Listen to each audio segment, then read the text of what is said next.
আসসালামু আলাইকুম বন্ধুরা, কেমন আছো তোমরা সবাই? আশা করছি তোমরা যে যেখানে আছো অনেক ভালো আছো। আলহামদুলিল্লাহ আমিও ভালো আছি। তো বন্ধুরা, নুরি ডেলি ব্লগে আবারও আজকে রান্নার ব্লগ নিয়ে চলে আসলাম। তো আজকে হচ্ছে আলু আর করলা দিয়ে একটা রেসিপি বানাবো, তোমরা দেখতে থাকো। তার জন্য এখানে কড়াই বসিয়ে দিয়েছি, কড়াইতে তেল দিয়ে দিয়েছি। আর এই পর্যায়ে তেল গরম হয়ে গেছে। করলাগুলো এভাবে গোল গোল করে কেটে পরিষ্কার জল দিয়ে ধুয়ে এখন করলাগুলা গরম তেলে দিয়ে দিলাম। আর এই দেখো, এখন হচ্ছে পরিমাণ মতো লবণ আর হলুদ দিয়ে দিলাম, দিয়ে অল্প একটু নেড়ে চেড়ে রেখে দেব।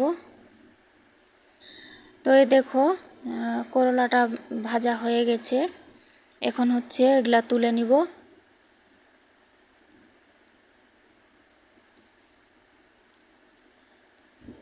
তো এই দেখো, করলাগুলো আমি তুলে নিলাম। এখন দিয়ে দিব এখানে পেঁয়াজ কেটে রেখেছিলাম, তো এই পেঁয়াজগুলো দিয়ে দিলাম। তো বন্ধুরা, পেঁয়াজ এখানে বেশি হয়ে গেছিলো, তো অতগুলো আমি তুলে নিয়েছি। এই দেখো, অল্প পরিমাণে রেখেছি।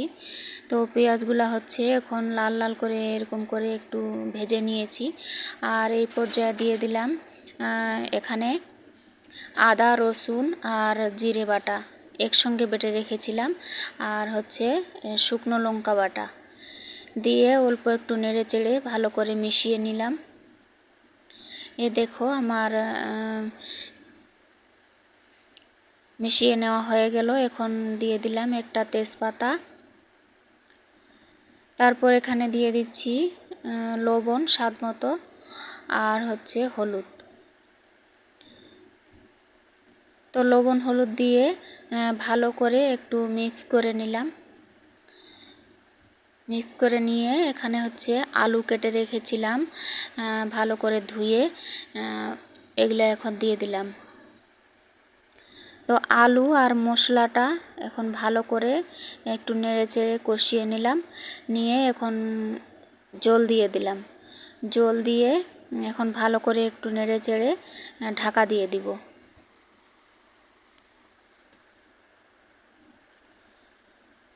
তো বন্ধুরা, 1 মিনিটের মতো ঢেকে রাখলাম।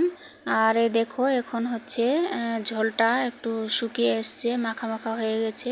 তো এখন ভালো করে কষিয়ে নিব। তো এই দেখো বন্ধুরা, কারেন্ট চলে গেছিলো আর আমার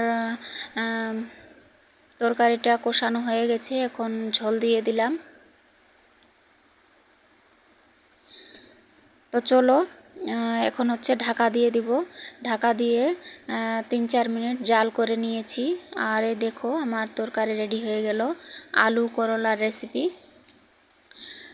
তো চলো বন্ধুরা, এখন কড়াই থেকে নামিয়ে তারপরে দেখাচ্ছি তোমাদেরকে। তো এই দেখো, আলু করলার রেসিপিটা কতটা কালারফুল হয়েছে তোমরা দেখে বুঝতে পারছো।